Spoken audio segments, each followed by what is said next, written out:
goes, holy smokes. Oh my goodness. It goes, Myra. To be honest with you, I really shouldn't be telling you this.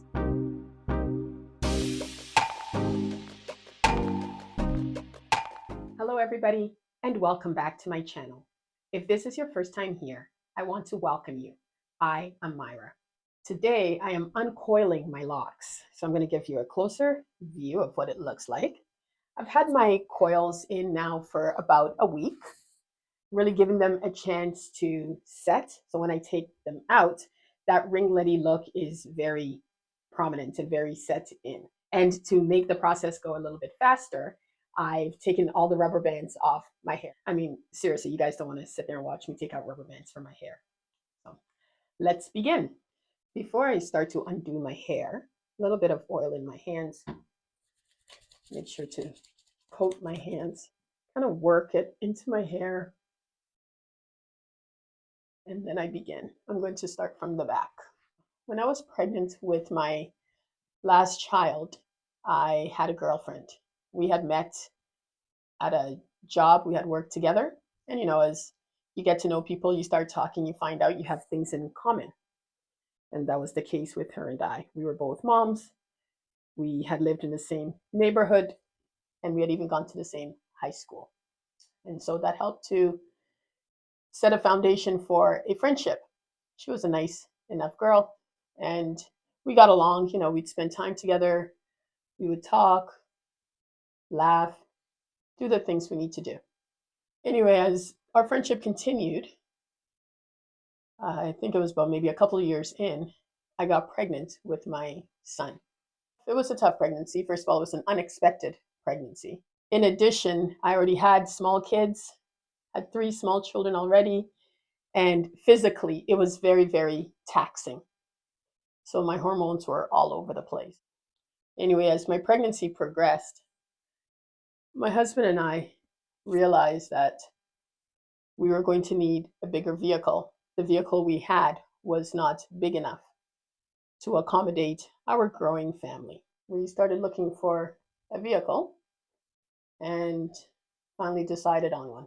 Before we had purchased the vehicle, before we had actually settled and money was exchanged, my husband and I, we had talked and had decided, I think I have a rubber band in here, that we didn't have enough room to accommodate 2 vehicles. So we just needed to get rid of it. We figured, you know what, because my friend, she was a single mother, she didn't have transportation at the time, let's see if we can sell the car to her. And so we tried to do that. And it didn't work out. And so we ended up gifting the car to her. I've been blessed in my life.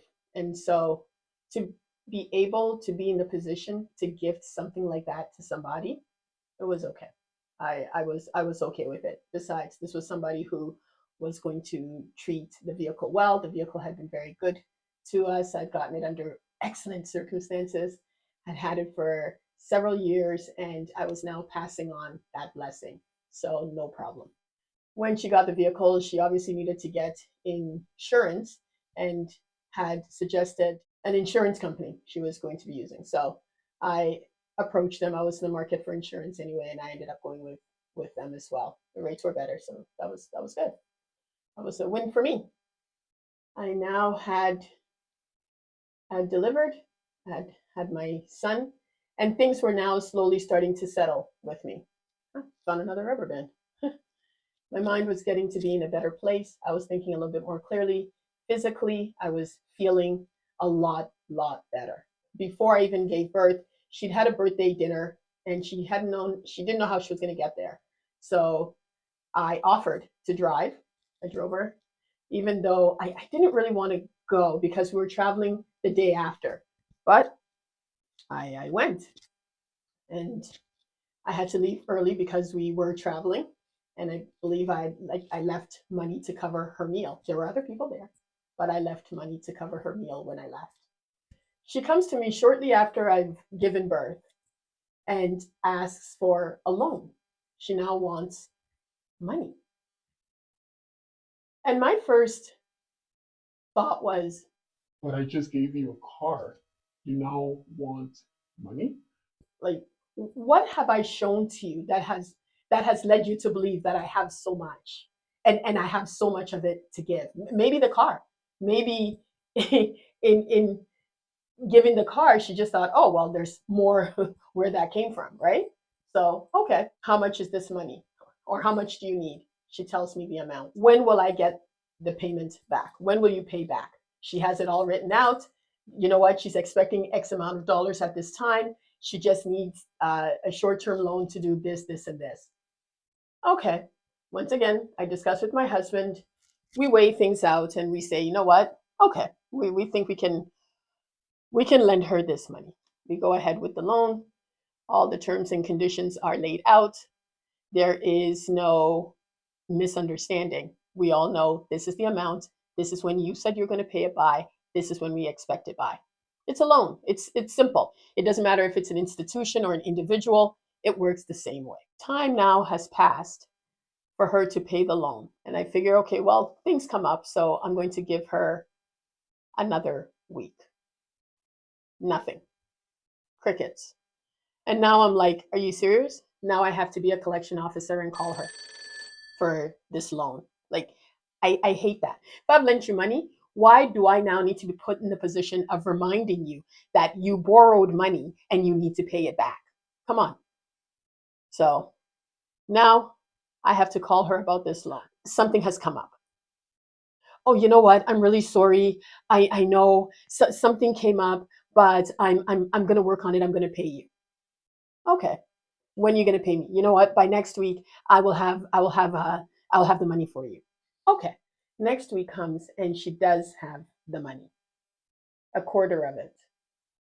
She has 25% of the money we lent her. And so it begins. At this point, I am quickly realizing that this is not the relationship for me. This is not the friendship for me. And frankly, I don't even want to be in this friendship. Life now is really happening in my home. Things have come up. I have small kids. I have to take care of my husband. He's not well, and I really don't have time to be dealing with this really foolishness. I really don't. So now what do I do? Do I run after her for the rest of this money, or do I just cut my losses? What would you do? Would you have run after her for the rest of the money, or would you have cut your losses? A lot is going on in your life right now, right? So for me, I just sat down with myself, weighed my options, and figured, you know what? Better for me to just cut my losses, consider the rest of the money a write-off, and just forget about it, forget about her, forget about the friendship. And that's what I did. And so I ghosted her. That was it. I didn't take her calls anymore. And I never called her. And I figured this was probably the easiest, quickest, or less painful way of getting out of this relationship, out of this friendship. Cool. So we're done. I can now move on with my life. And she is history. Done. End of story. Guys, I am really liking these curls. My goodness. Look at this. So much volume and definition. I You guys probably notice I'm not easy with my hair, eh? Like when I'm taking it out, my fingers are all in there and I'm just like, you know? But my locks are strong. They can handle it. And I'm not being as aggressive as it looks. So there we go. And here's the back. I know I have a few more in the back to do. So I will face you while I do the back. So about a year later, I contact the insurance company. And when I was talking to the insurance agent, he says to me, he says, oh my goodness. He goes, Myra. I go, yeah, what's up? It's almost like he had been waiting for me to call. He goes, holy smokes. He goes, did she tell you what happened? I didn't even know who he was talking about. And then I quickly realized my ex-girlfriend. I just said, no, no, no, no. I go, I haven't spoken to her in a bit. So he goes, oh my goodness. Well, I I mean, to be honest with you, I really shouldn't be telling you this. And I said, oh, well, I mean, I'm not going to tell anybody, he goes, okay, well, between me and you. I said, all right, yeah, between me and you. Goes, well, the car you gave her. I said, yeah. Goes, well, she was driving it, and then she went and ran over somebody's foot.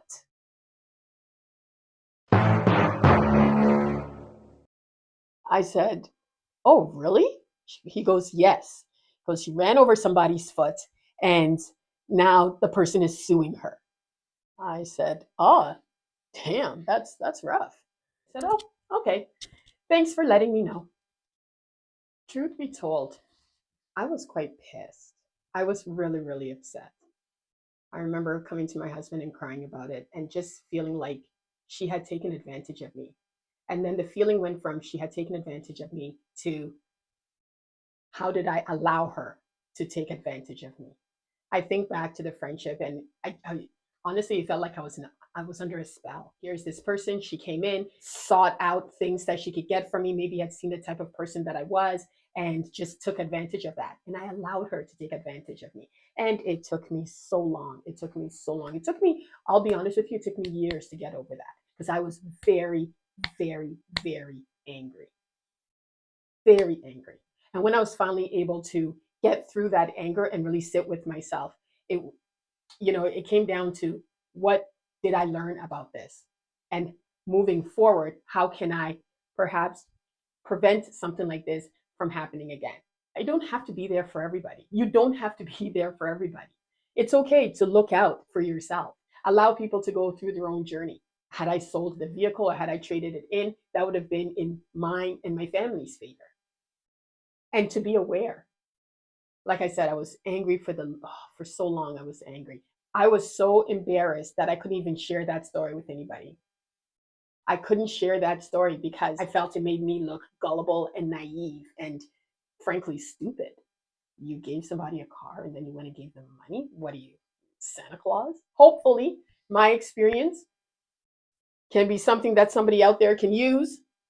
So in case somebody's sneaking in there and trying to take advantage of you, you'll learn from Myra's experience. Hair is all done. I've taken out all the coils. I've uncoiled my hair. There we are. And I think this time, instead of going with the side part, I might actually go with the center part. There we go. Oh, there we are. Now, how long will these curls stay? Of course, you already get, look at this. Look at this guy. Look at this guy. See him? There's always that one that wants to misbehave. Always. I'm going to tuck him in there. Tuck him in. There it is. Yeah. How long will these curls stay? Well, it depends on how much humidity and moisture I expose them to. It's fairly cold outside, so outside is not an issue. It's probably just things like showers and stuff that will loosen them, and eventually they'll go, and that's the end of that. So how long will it be? I don't know. But for as long as it is here, I am going to enjoy them. And I'm just going to oil them every day. And as always, just spray my scalp. And that's it. So here we are, all uncoiled. And you know what? It's okay if I have a few that are hanging extra long. That is the beauty of locks. It's organic. It's all good. I'll take it. Thank you so much for watching. I hope you enjoyed this video, and if you did, press that like button. And while you're there, tap on the subscribe and click on notifications. Thank you again, and I will see you next time. Bye.